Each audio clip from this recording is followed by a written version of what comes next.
Objectif 1 de ce chapitre sur la socialisation, comprendre comment des individus expérimentent et intériorisent des façons d'agir, de penser et d'anticiper l'avenir qui sont socialement situées et qui sont à l'origine de différences de comportement, de préférences et d'aspirations.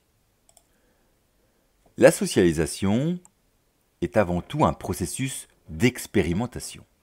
On apprend qu'il ne faut pas manger ses crottes de nez en faisant l'expérience d'une réprobation de la part de ses parents ou de ses amis, ou on apprend à avoir l'esprit de compétition parce qu'on fait une bonne expérience de la compétition et qu'on en a retiré une satisfaction psychologique, et je pourrais trouver d'autres exemples.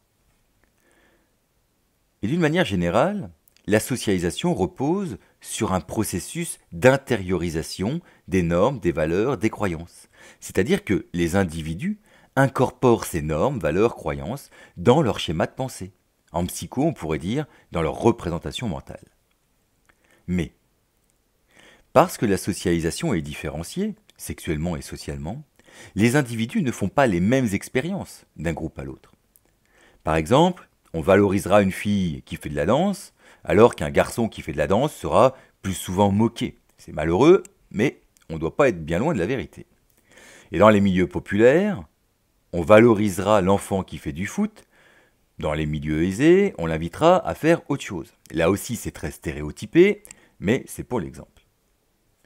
Ainsi, les façons d'agir, les manières de parler par exemple, les façons de penser, ce que l'on croit être bien ou mal, utile ou pas, etc.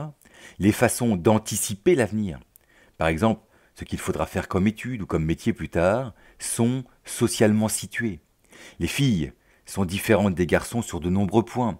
Les enfants des classes populaires sont différents des enfants des classes aisées sur de nombreux points. Et la question peut se poser aussi en fonction du groupe religieux, en fonction de la localisation géographique, ruraux, urbains, nord, est, ouest, ce que vous voulez. Alors il en résulte des différences de comportement. Pensez à l'hygiène dans les toilettes des garçons par rapport aux toilettes des filles. Pensez aux différences de pratiques sportives. Il y a aussi des différences de préférence. Pensez à tous ceux qui disent que la musique ne sert à rien au collège. Qui sont-ils vraiment? De quel milieu viennent-ils? Est-ce qu'ils viennent du même milieu ou est-ce qu'ils viennent de milieux différents? Il y a des différences d'aspiration. Pensez à ceux dont le symbole de réussite future est avant tout la grosse voiture qui pète. De quel milieu viennent-ils? Est-ce que cela concerne aussi bien les filles que les garçons, ou dans les mêmes mesures? Et est-ce que les filles, autre exemple, se destinent aux mêmes études que les garçons? On pourrait ainsi trouver de nombreux exemples qui montrent que la socialisation est différenciée, qu'elle est socialement située, c'est-à-dire que suivant son milieu, suivant son genre, suivant d'autres critères, elle ne va pas s'opérer de la même manière, elle ne va pas transmettre les mêmes normes et valeurs, et on peut ainsi comprendre pourquoi il existe une multitude de manières de penser, d'agir, de prévoir son futur, en fonction du milieu social, en fonction de son genre.